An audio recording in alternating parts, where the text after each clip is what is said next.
Assalamualaikum warahmatullahi wabarakatuh. Selamat siang, salam sejahtera untuk kita semua. Siang, Bu. Oke, adik-adik, bertemu lagi kita pada minggu ke-7 ini ya.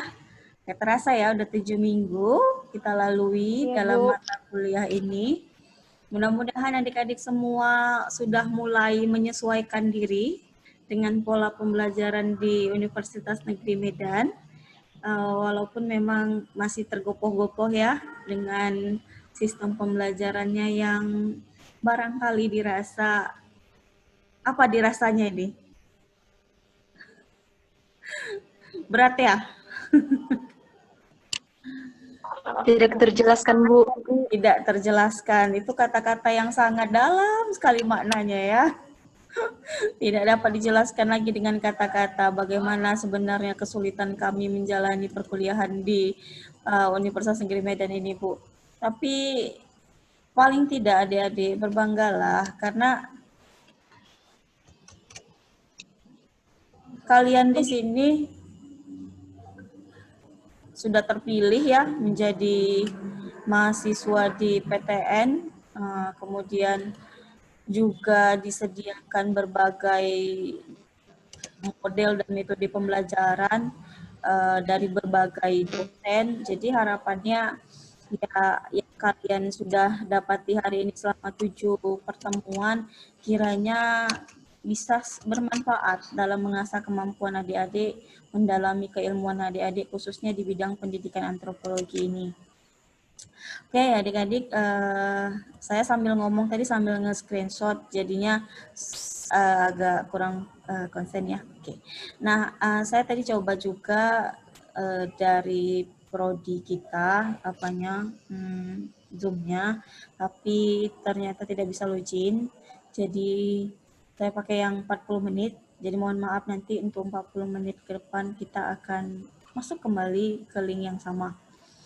Adik-adik, di pertemuan ke-7 ini kalian sebenarnya sudah punya modal awal dalam berkuliah ya, karena sebelumnya sudah ada tugas rutin yang kalian kerjakan terkait dengan apa saja sih ciri khas dari penelitian antropologi dan metode penelitian antropologi itu seperti apa. Nah, so far dari tugas rutin yang sudah adik-adik kerjakan, ada yang bisa kasih pemaparan ke saya terlebih dahulu sebelum saya membuka materi kita nanti? Dari tugas rutin yang sudah dikirimkan ke saya terkait dengan ciri khas dari penelitian antropologi itu sendiri, ada yang mau berani memaparkan? Suaranya putus-putus suara saya putus-putus kah sampai di telinga adik-adik yang lain? Lancar ya? Lancar, Oke, Bu. baik. Ada yang mau mencoba dari tugas yang sudah diselesaikan? Kan sudah lelah-lelah tadi ya. Sudah tak terkatakan lagi nih Bu penugasan di Unimed. Jadi saatnya unjuk diri tentang apa yang sudah kalian selesaikan, kemudian bisa kita dengarkan dan diskusikan sama-sama di sini terlebih dahulu sebelum saya masuk ke materi. Silakan, ada yang mau coba? Biar saya coba, Bu. Oke, silahkan kepada aktivis ya. Ini dari pertemuan 1 sampai 7 orang-orang yang aktifnya harus bertambah loh, tidak boleh hanya aktivis saja. Silahkan, aktivis.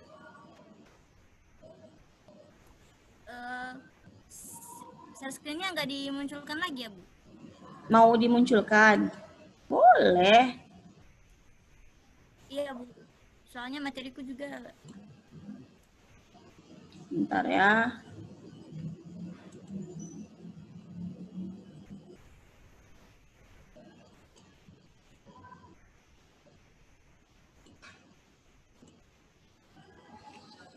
Hmm.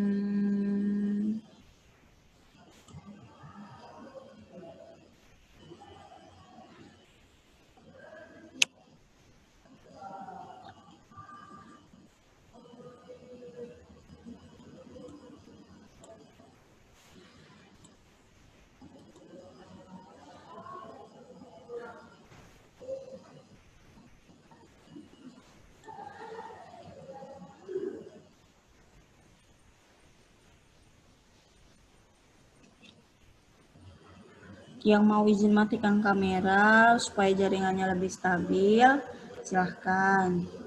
Tapi saya harap tetap bisa mengikuti perkuliahan. Oke, silahkan. Belum ya? Bukan ini ya?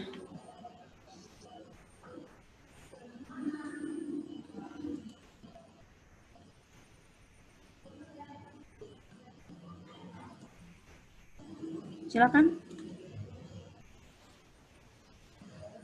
Aktivis.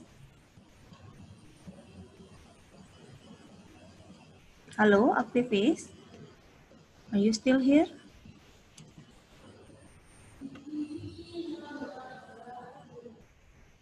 Aktivis.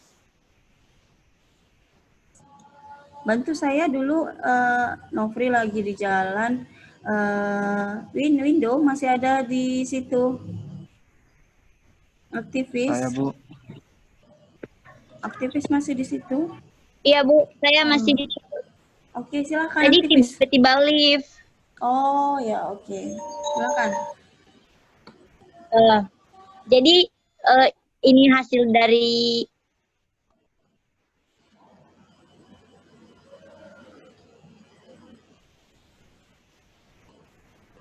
Suara aktivis tidak ada lagi.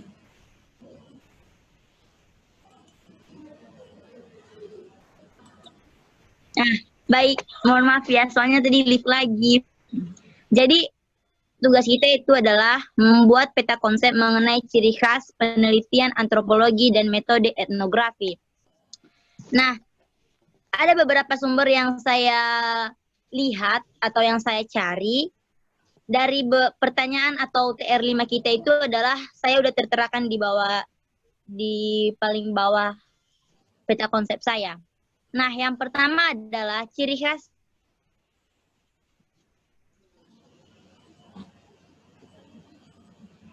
Lift lagi dia.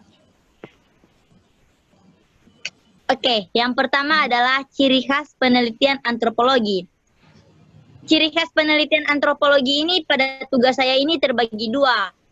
Itu ciri khas penelitian antropologi kualitatif dan ciri khas penelitian antropologi kuantitatif. Nah, apa yang dimaksud dengan kualitatif? Kualitatif adalah yang di mana para peneliti mengumpulkan data dengan sebuah cerita rinci yang dapat dari informan dengan cara pandang bahasa dan informan.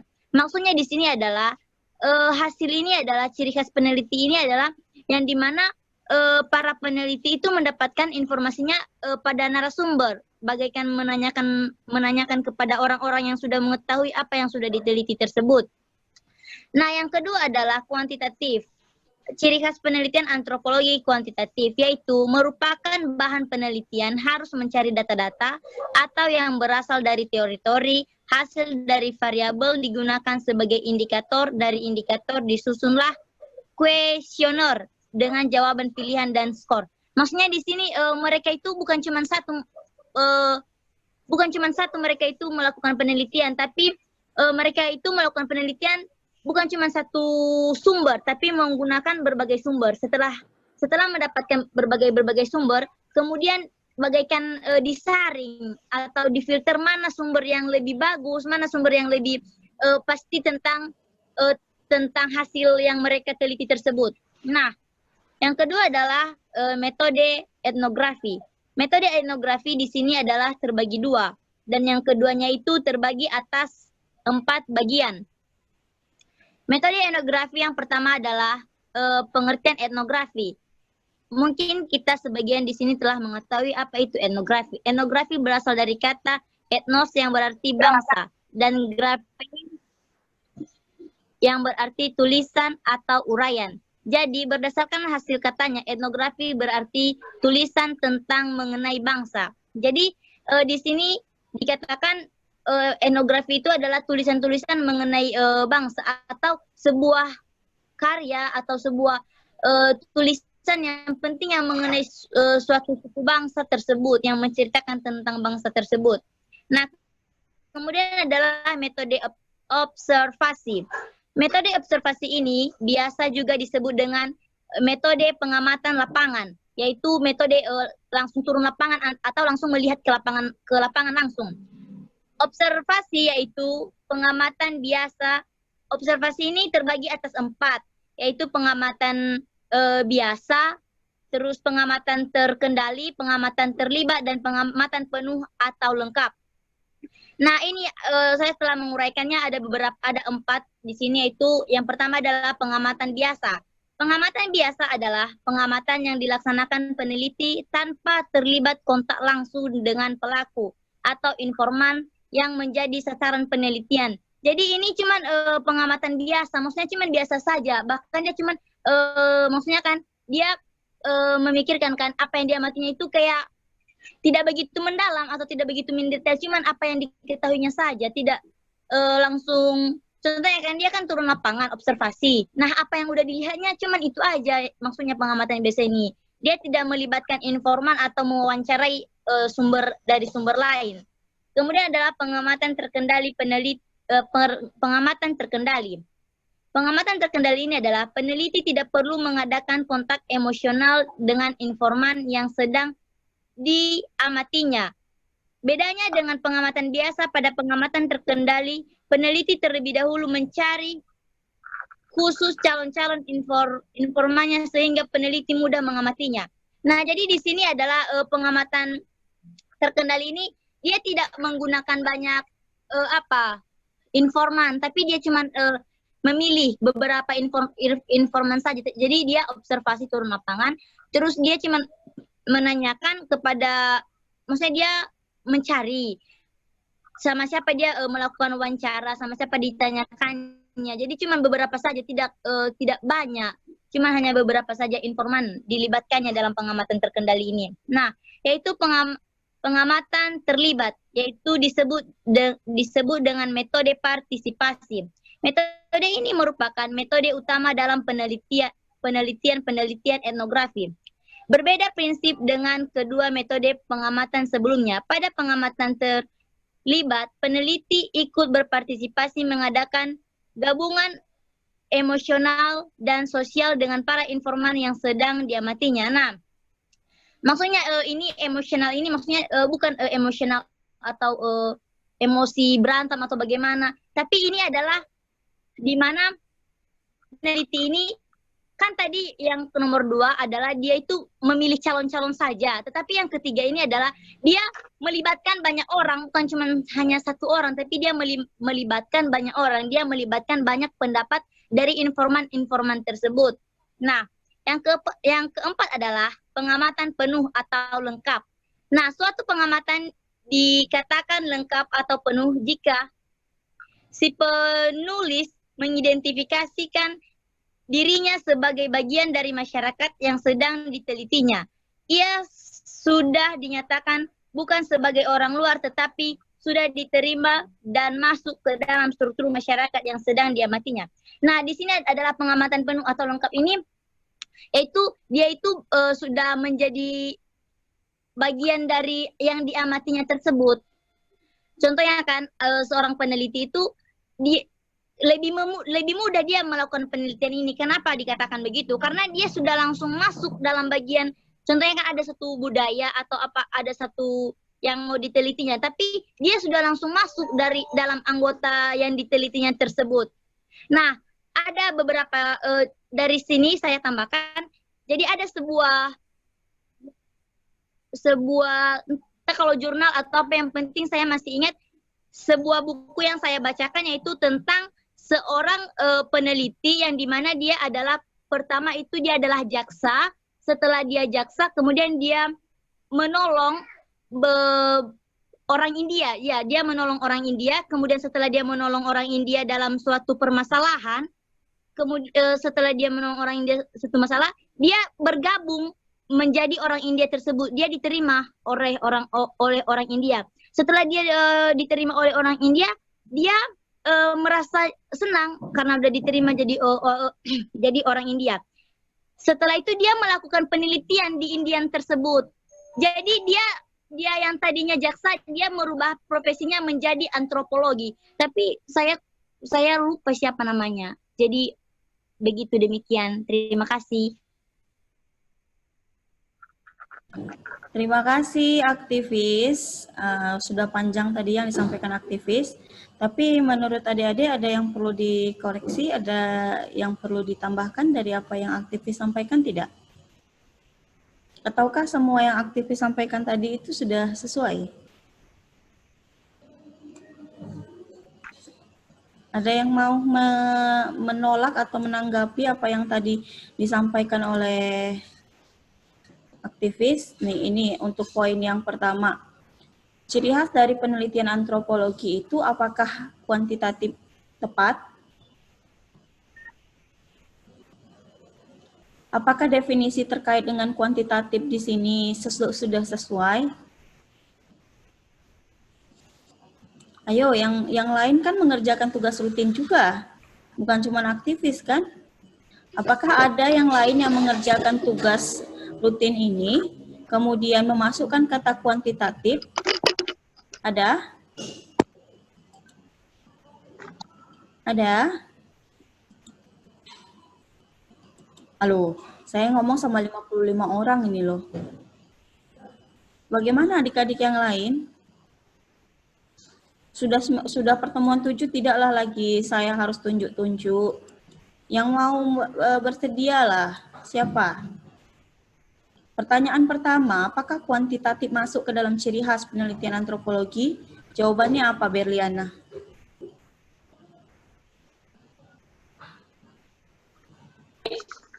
Masuk, Bu. Apa?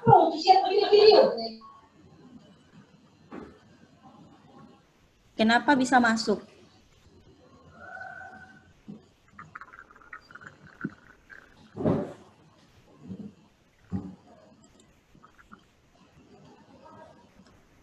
Halo, Berliana?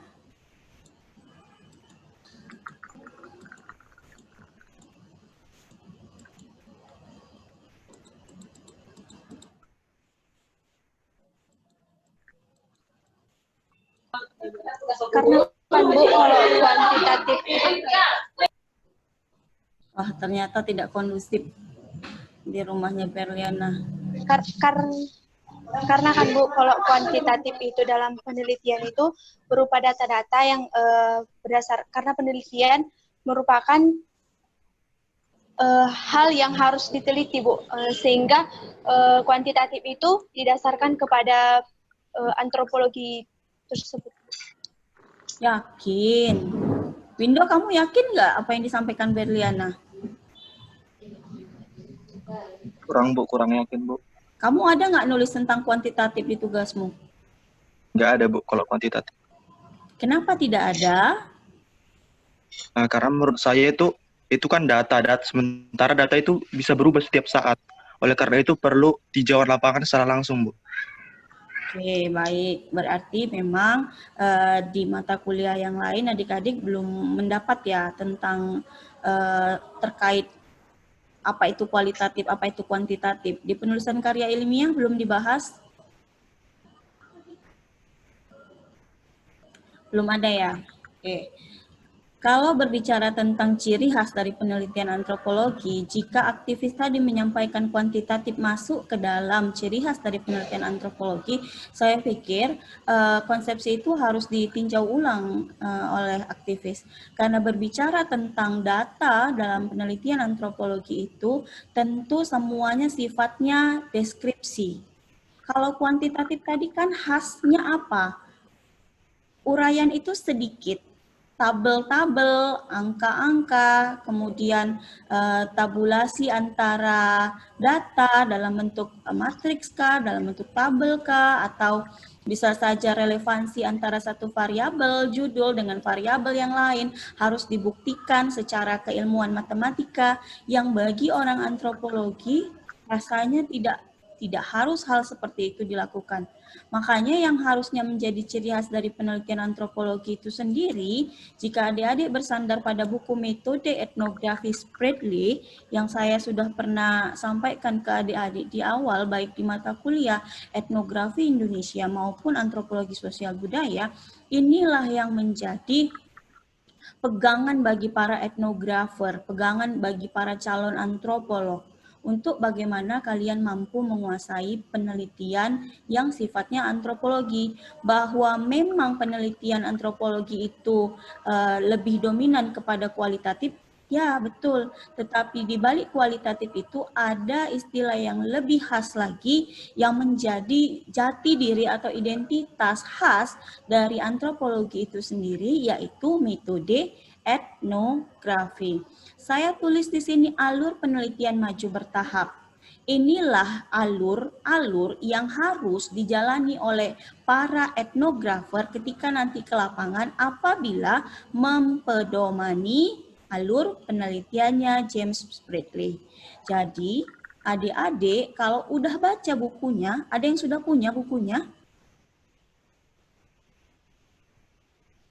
Belum ya? Sudah, Bu. Sudah. Yang sudah punya tadi siapa? Monica. Sudah baca dan temukan Monica ada 12 alur penelitian maju bertahap? Belum, Bu. Oh, kok bisa? Cuman baca itu judul-judulnya aja. Ada buku itu dibaca, Neng. Supaya apa? Supaya makin paham. Kamu membedakan kamu dengan temanmu yang lain adalah kamu itu punya buku. Berarti kamu harus satu langkah lebih maju daripada teman-temanmu kan? Harusnya kan begitu. Oke. Sekarang coba kalau kita bergerak dari alur penelitian maju bertahapnya Spradley, di awal ini Spradley bilang ada langkah pertama yang harus dilakukan oleh peneliti. Kelihatan? Ada langkah pertama, yaitu menetapkan seorang informan. Monica belum baca sampai tahap ini? Belum, Bu. Belum, Bu. Bahwa dalam penelitian Itu yang 12 langkah itu ya, Bu? Iya, 12 langkah. 12 langkah ini kalau dipedomani dari kalian sebagai seorang etnografer ketika turun langsung ke lapangan, pasti hasil penelitian antropologinya mendalam. Kenapa? Dari langkah pertama saja pun saya sudah memetakan loh Bu, siapa-siapa saja nanti orang-orang yang saya akan tetapkan sebagai seorang informan. Nggak boleh asal-asal kalau istilahnya kita ya dalam menentukan siapa yang menjadi seorang informan. Nanti juga di langkah kedua, ketika saya mewawancarai seorang informan, juga saya nggak bisa secara apa adanya, maksudnya dalam artian tidak mempersiapkan apa-apa, tapi ada rules-rules yang harus disiapkan oleh si informan itu tadi. Kalau membaca buku Spradley, harusnya bisa kalian mudah memahaminya. Lalu ada langkah ketiga, membuat catatan etnografis.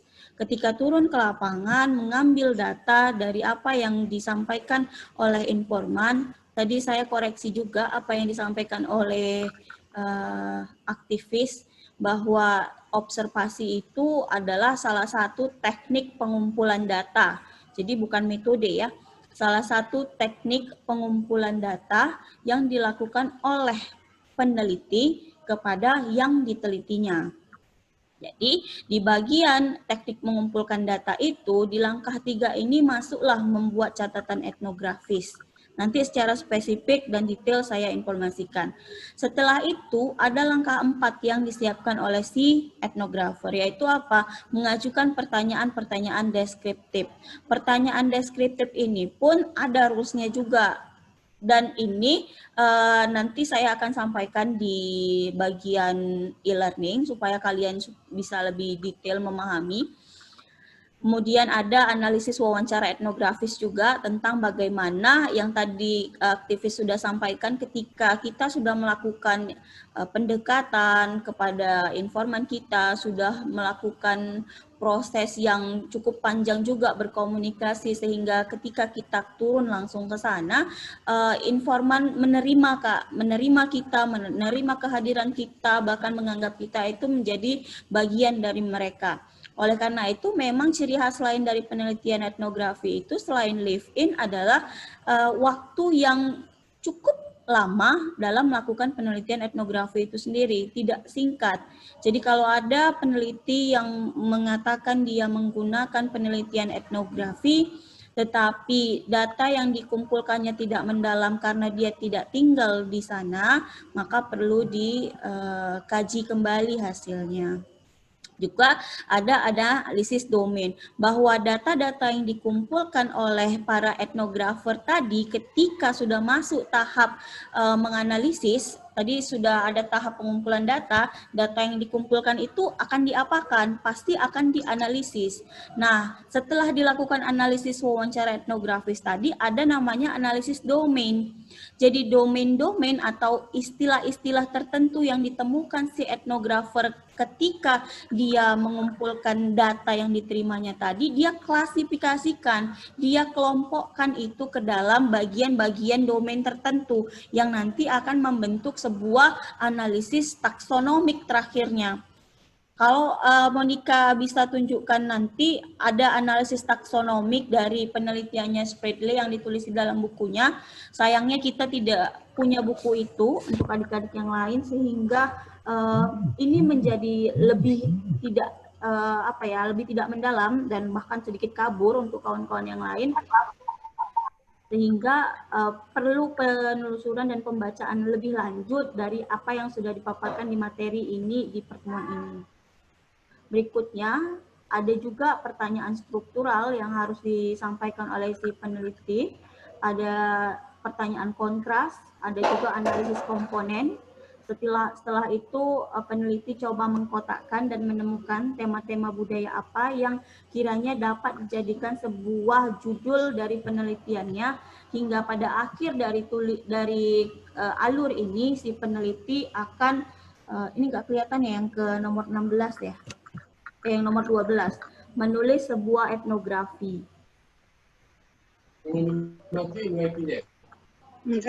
Jadi di akhir inilah setelah peneliti atau etnografer menemukan seluruh data, menganalisis seluruh datanya, kemudian menemukan tema-tema budaya yang dia mau kaji dari hasil temuannya, lalu yang terakhir adalah dia menulis hasil etnografinya itu sendiri.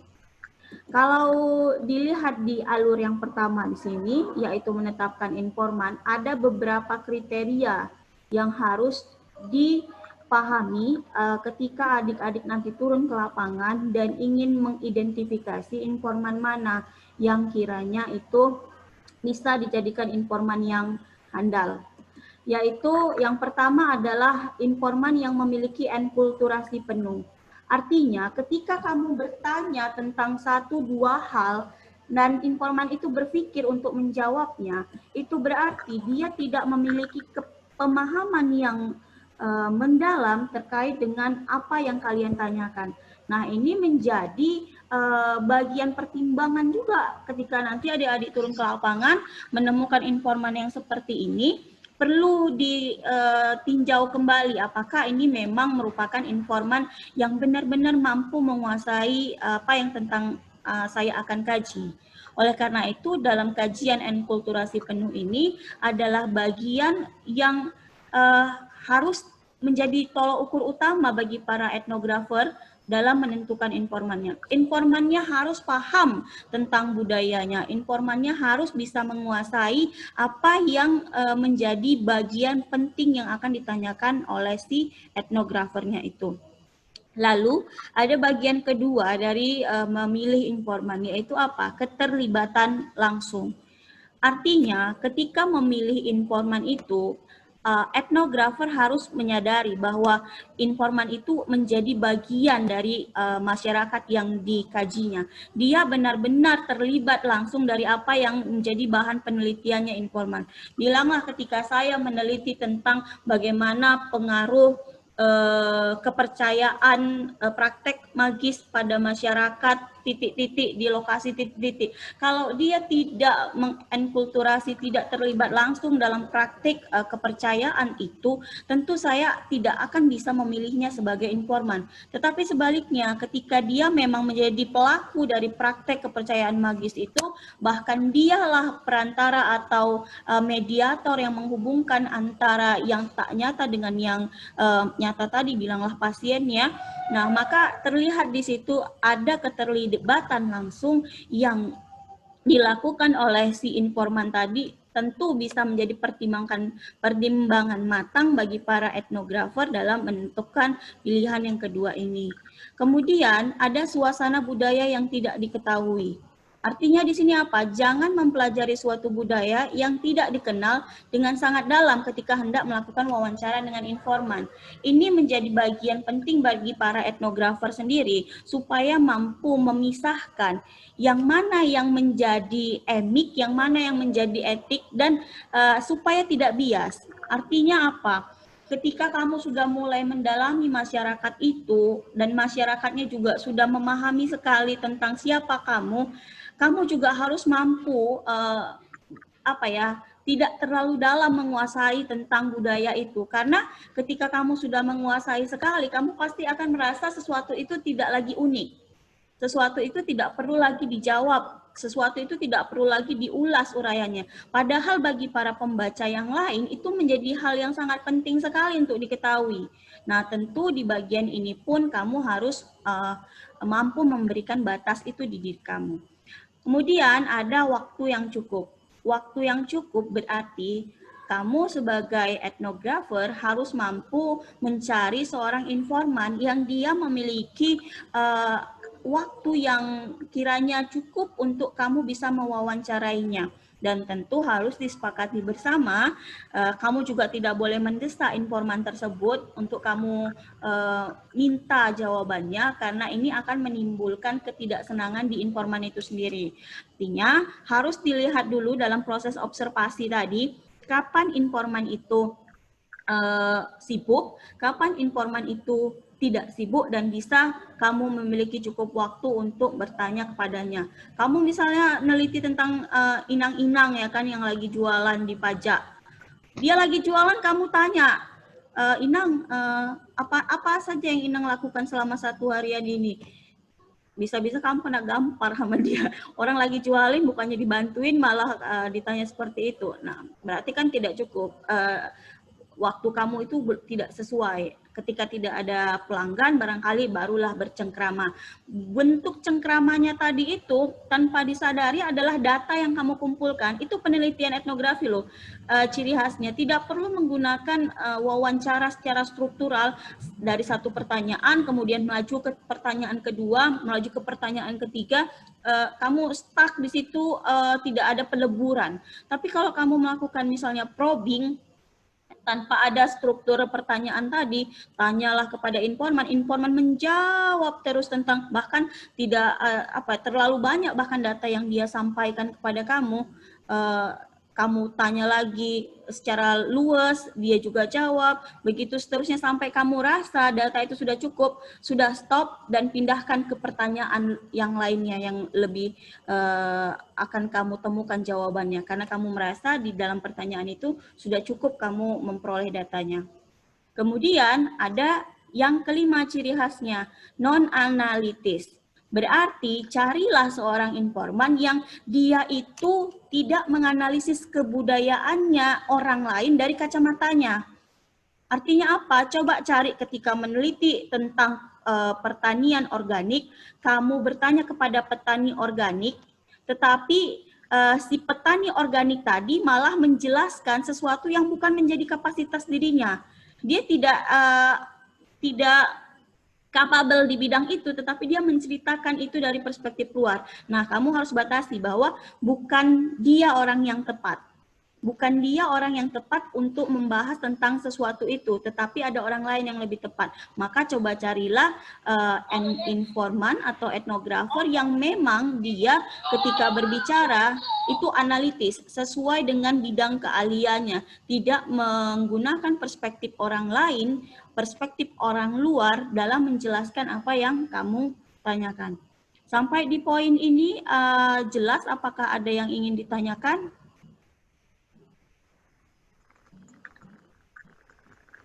Ibu Nurjana, monggo Bu, ada yang mau ditambah Bu? Ini masih ke tentang informan penelitian Bu. Oke.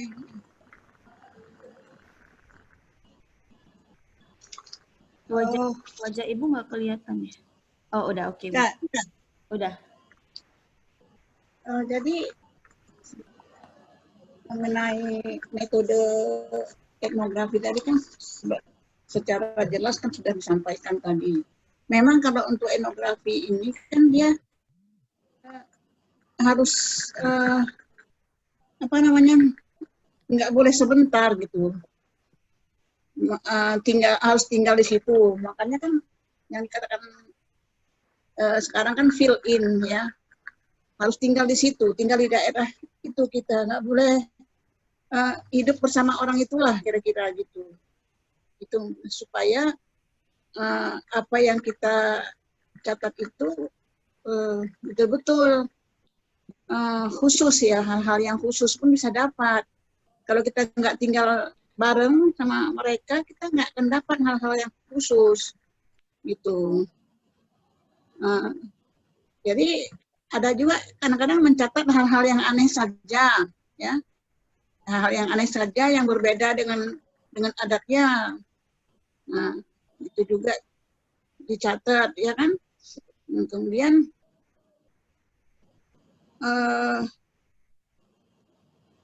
bahan keterangan itu ya memang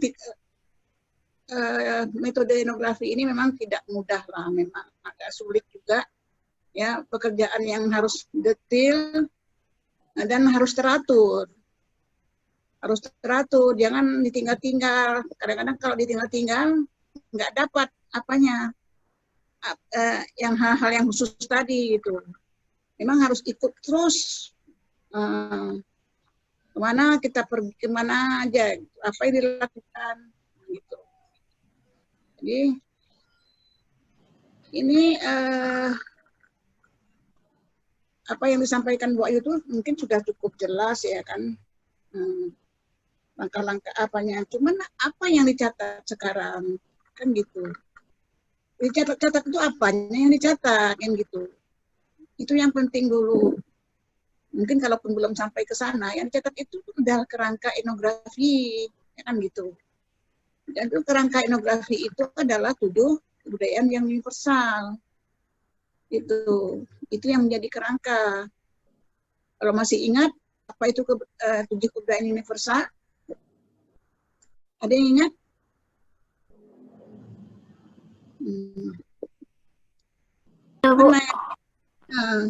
Nah, itu yang kerangka etnografi itu. Dan kita memang harus punya pengetahuan juga gitu. Gitu ya, tidak bisa kita datang kosong, nggak tahu. Oke, saya lanjut. Suara saya sudah terdengar, adik-adik? Oke, tadi itu sudah disampaikan Bu Nurjana tambahannya ya, mudah-mudahan semakin memberikan pemahaman kepada adik-adik semua. Bu Jana tadi menyinggung tentang catatan etnografi, untuk itu detailnya saya akan coba informasikan kepada adik-adik semua. Sebentar ya. Oke, tadi kita sampai ke sini ya. Kelihatan ya?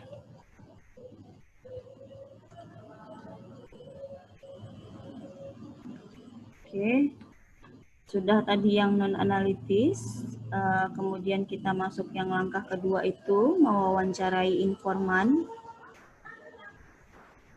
Bentar.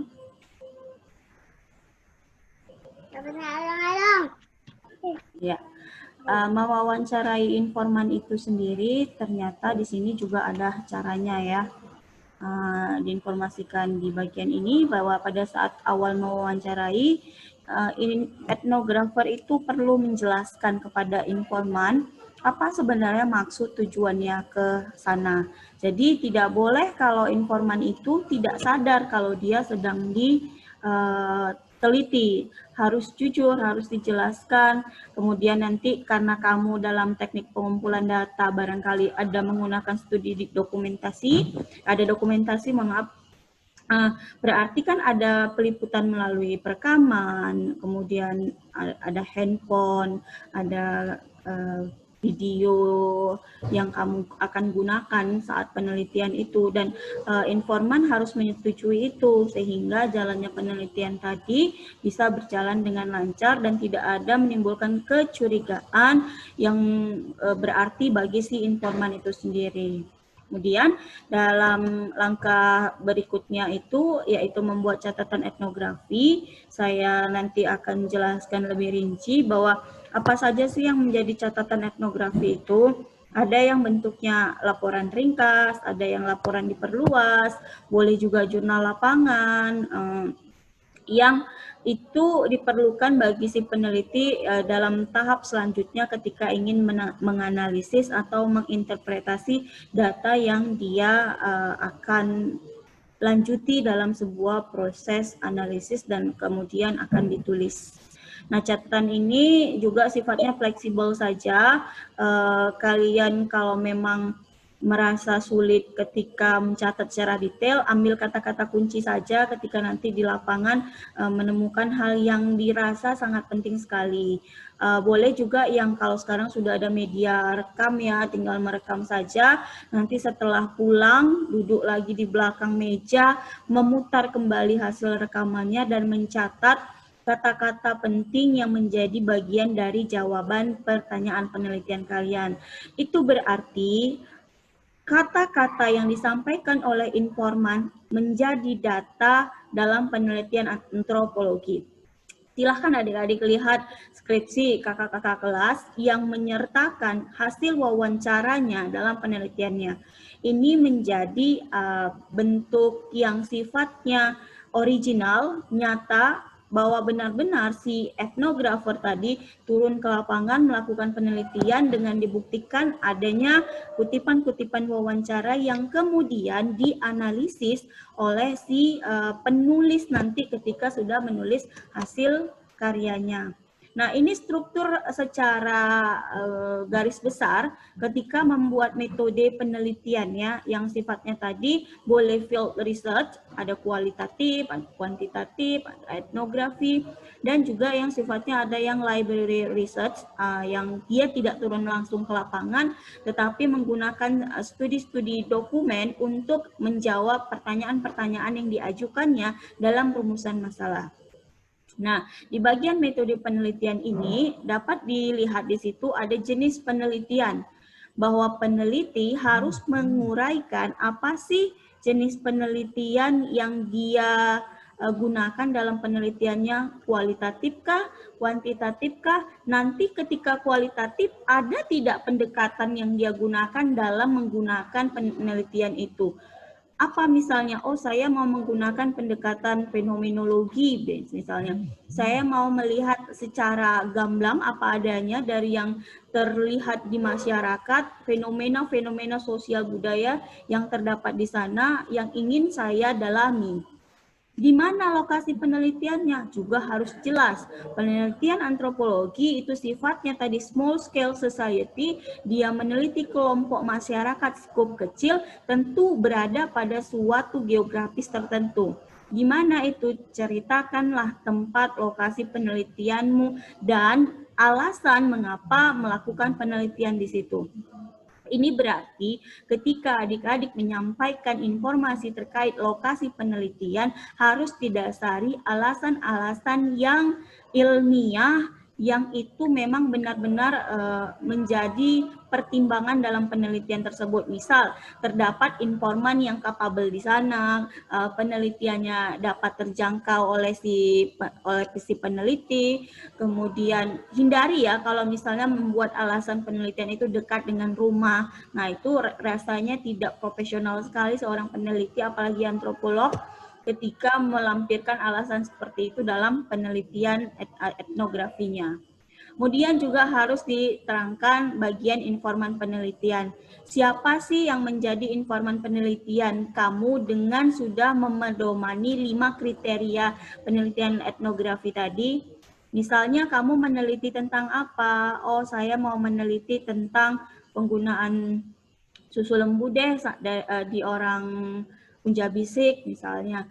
Siapa yang akan kamu wawancara yang menjadi informan? Kalau berkaitan tentang susu berarti peternaknya bisa jadi ya. Ini analisis pertama namanya pra-proposal kan. Proposal belum kita benar-benar turun ke lapangan. Di sini di antropologi walaupun kita sifatnya grounded research tetapi harus mempersiapkan proposal sebelum melakukan penelitian. Ada proposal yang ditulis dan direncanakan siapa informan yang akan dijadikan informan penelitian ketika di lapangan. Tadi sudah ada tukang peternak susunya, peternak lembunya. Kemudian siapa lagi ya? Oh, yang mengonsumsinya. Siapa yang mengonsumsinya? Kebanyakan adalah orang-orang Sikh Punjabi itu sendiri. Berarti adalah masyarakat Punjabi Sikh. Kemudian siapa lagi? Barangkali ada orang-orang lain yang menggunakan itu. Oh, bagian yang tinggal di kuilnya orang Punjabi Sikh. Di Gurdwara, ternyata banyak dalam setiap kegiatan mereka gunakan itu di survei penelitian.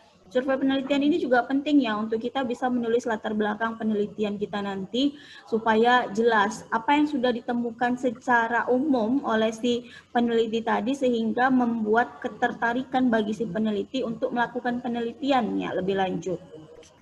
Nah, sudah tadi informan ada teknik pengumpulan data. Umumnya, teknik pengumpulan data yang dilakukan dalam penelitian kualitatif ataupun penelitian etnografi adalah observasi.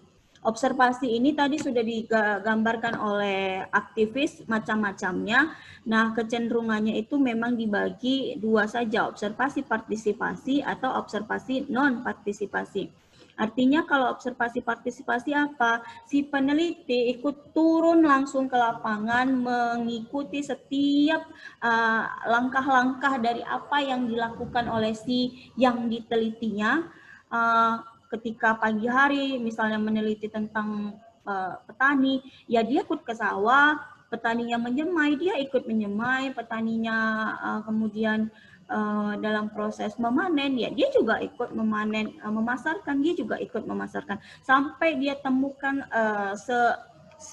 data keseluruhan dari apa yang dia ingin temukan di situ, sampai titik itulah dia selesai. Nah, di dalam observasi partisipasi ini juga bisa dikolaborasikan dengan teknik wawancara. Ketika dia mengamati, dia bisa juga sambil menanyakan langsung apa yang dia amati tadi yang dia tidak ketahui. Misalnya ketika meneliti yang tadi saya bilang petani organik ya kan, kok pakai nanas ya sebagai pupuknya Pak? Nah, dia bisa bertanya itu tentu karena dia mengamati di situ sambil dia membuat olahan nanas tadi menjadi pupuk. Si petani tadi pun sambil mengolah nanasnya menjadi pupuk juga sambil menceritakan. Nah, jangan lupa karena daya batas kemampuan berpikir manusia itu terbatas, mengingat juga terbatas, maka ada media lain dalam pengumpulan data itu yang digunakan oleh si peneliti apa? Ya dokumentasi tadi, rekamlah apa yang kamu nanti temukan di lapangan, tapi tentu dengan izin yang diteliti, sehingga dia sadar, dia menjawab dalam rasionalitas berpikirnya ketika berkaitan dengan pertanyaan penelitian tertentu. Nah, juga tadi ada observasi yang non-partisipasi, yaitu observasi yang si penelitinya tidak melakukan pengamatan turut serta terhadap yang diteliti. Dia hanya mengamati dari jauh saja, sambil lalu saja.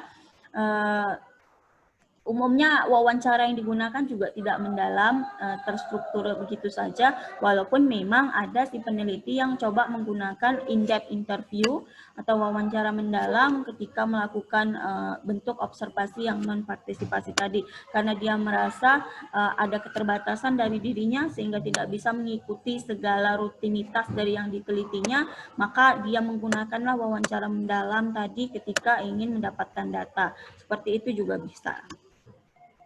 Berikutnya ada teknik analisis data. Kalau di dalam penelitian Spradley tadi ada beberapa analisis data yang kecenderungannya itu sulit untuk diikuti oleh para etnografer pemula karena sangat dalamnya sekali pembahasan dari etnografi yang membutuhkan waktu yang lama untuk dapat menemukan bagaimana analisis tertentu bisa terjawab, analisis domain bisa terjawab, analisis taksonomik bisa terjawab, analisis komponen bisa terjawab. Maka umumnya para peneliti muda itu menggunakan teknik analisis data yang dilakukan oleh Miles and Haberman, yaitu ada setelah pengumpulan data ada reduksi data.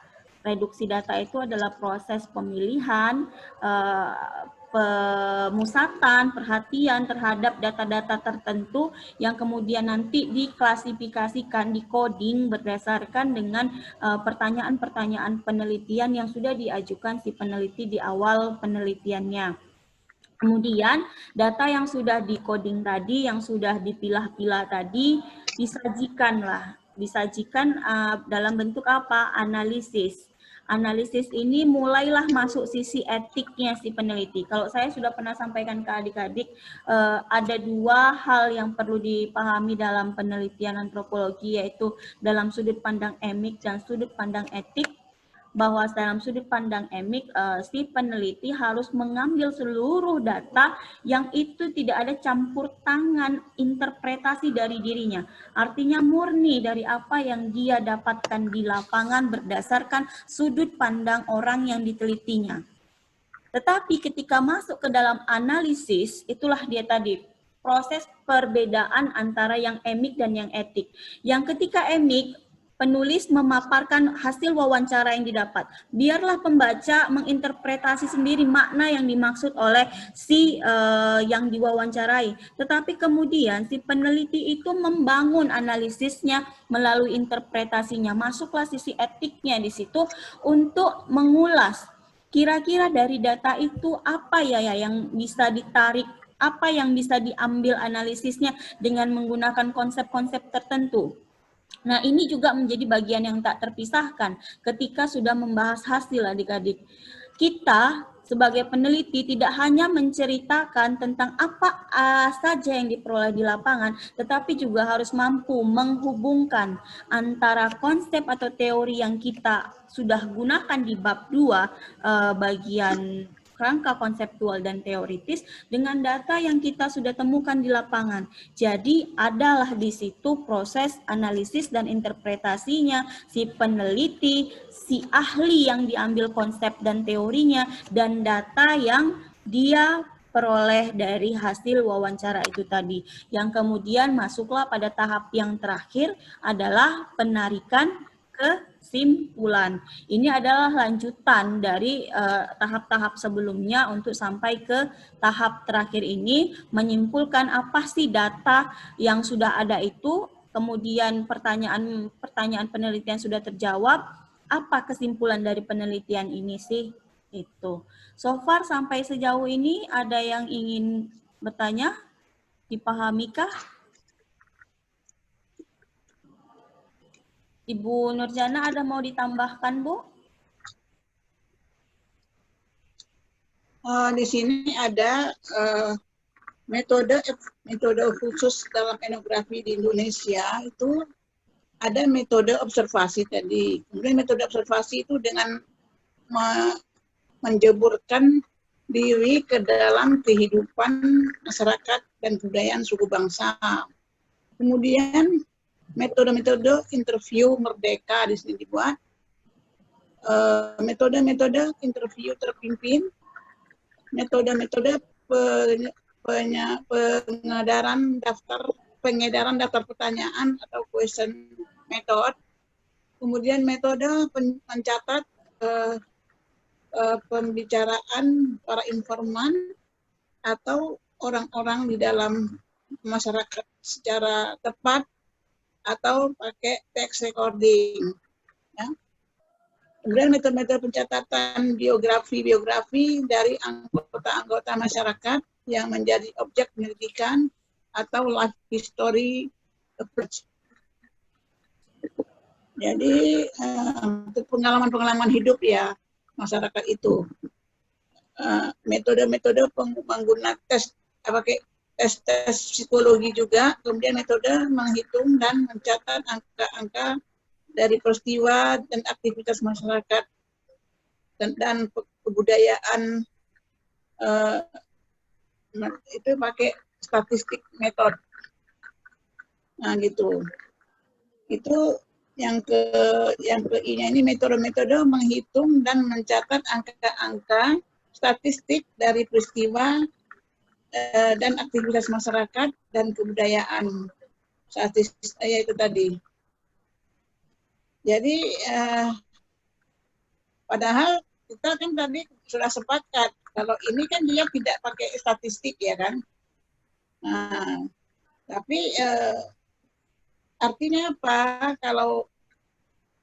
Kalau sudah ada data yang dikumpulkan itu mau dibuat dalam bentuk metrik untuk memudahkan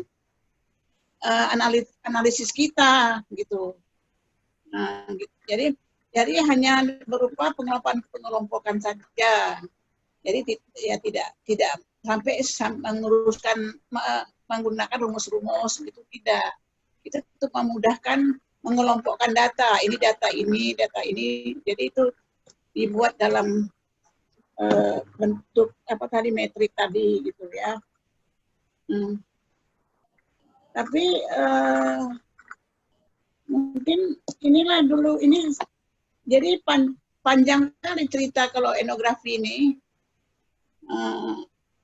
yang mau ditulis itu ya, yang mau dengan cara-cara itu.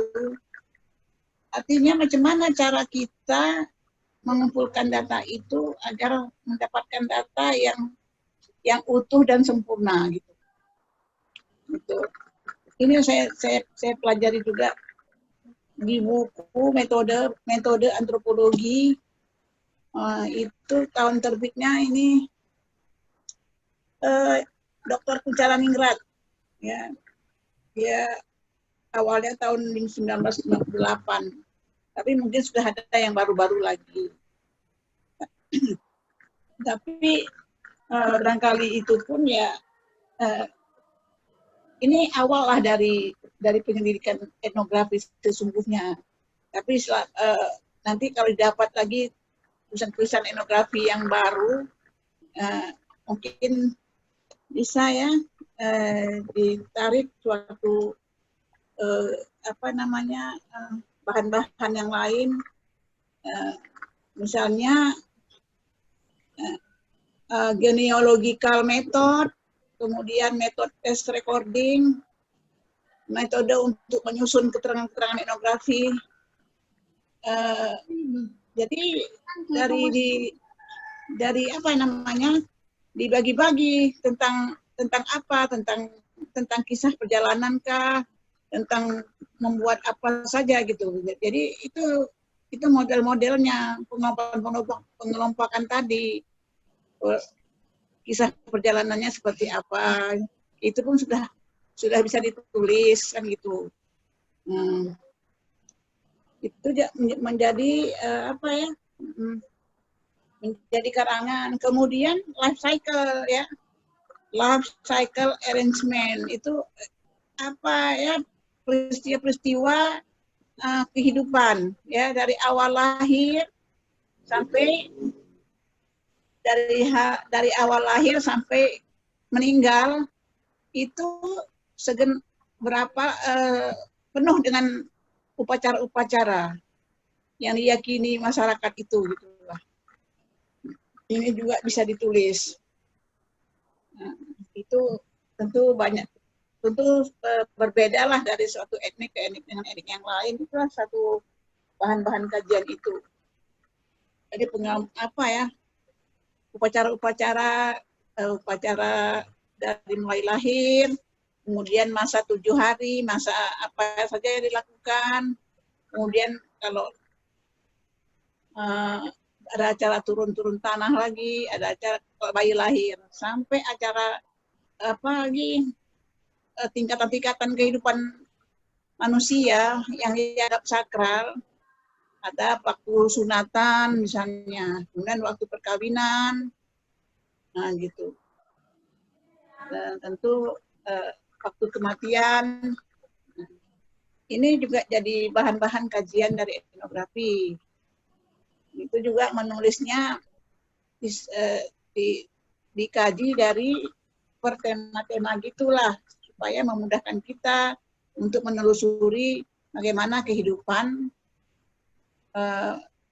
masyarakat itu. Inilah barangkali tambahan, Wayu. Iya, Ibu. Terima kasih banyak, Ibu.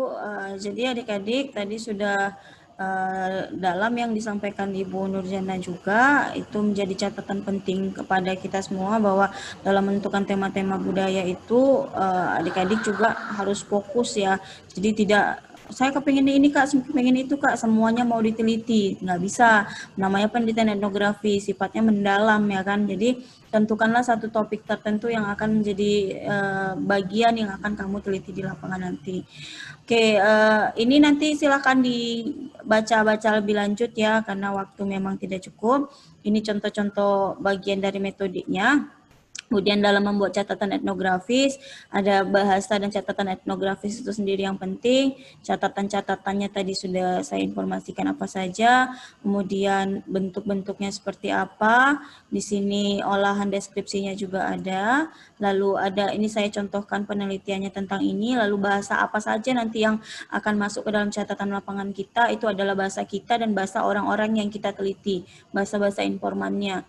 Juga harus tentu ini saya jabarkan ya, untuk yang bahasa peneliti, konsep apa yang dia gunakan, kemudian paradigma berpikirnya bagaimana, konsep dari yang diteliti, apa saja yang itu sesuai dengan karakteristik si informannya itu sendiri.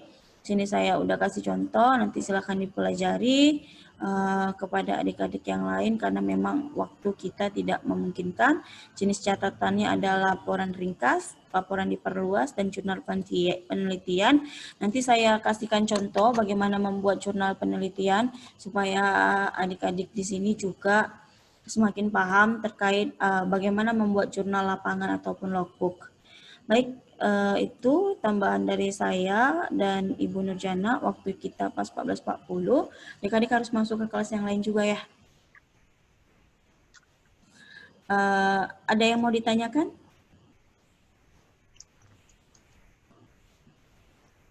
Tidak ada? Kalau ada, silakan nanti ditanyakan di WhatsApp group. Jangan malu-malu, jangan ragu-ragu untuk pemahaman tentang apapun materi apabila ingin ditanyakan baik personal maupun dalam grup. Saya terbuka untuk bisa menjawabnya. Ibu Jana juga pun rasa saya juga demikian. Tetapi kalau misalnya saya suka tidak komentari kalau misalnya ada mahasiswa yang bilang, Bu saya izin ya Bu, abang saya pesta gitu. Bu izin ya Bu, ada urusan keluarga. Rasanya gimana gitu ya, belum berkeluarga punya urusan keluarga.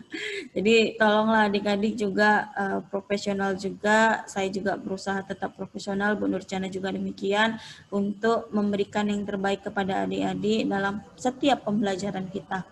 Mudah-mudahan apa yang disampaikan hari ini dapat dipahami bersama. Nanti saya sampaikan slide PowerPoint-nya di dalam e-learning kita dan WhatsApp. Adik-adik silakan pelajari, persiapkan diri untuk minggu depan kita UTS melalui e-learning. Poin ini besar untuk penentuan akhir, apakah kalian layak mendapat A atau tidak. Jadi maksimalkan membaca dan menelusuri hal-hal terkait dengan mata kuliah ini. Itu saja tambahan dari saya, Ibu Nurjana. Ada yang mau ditambahkan lagi, Bu? Cukup lagi. Oke, terima kasih untuk semuanya. Mohon maaf atas segala kekurangan. Kami akhiri. Wabillahi taufiq wal hidayah. Assalamualaikum warahmatullahi wabarakatuh. Selamat sore, salam sejahtera untuk kita semua. Sore Bu. Sore Bu. Terima kasih Bu. Terima kasih Sore, Bu. Nurjana. Terima kasih. Terima kasih adik-adik. Terima kasih Bu.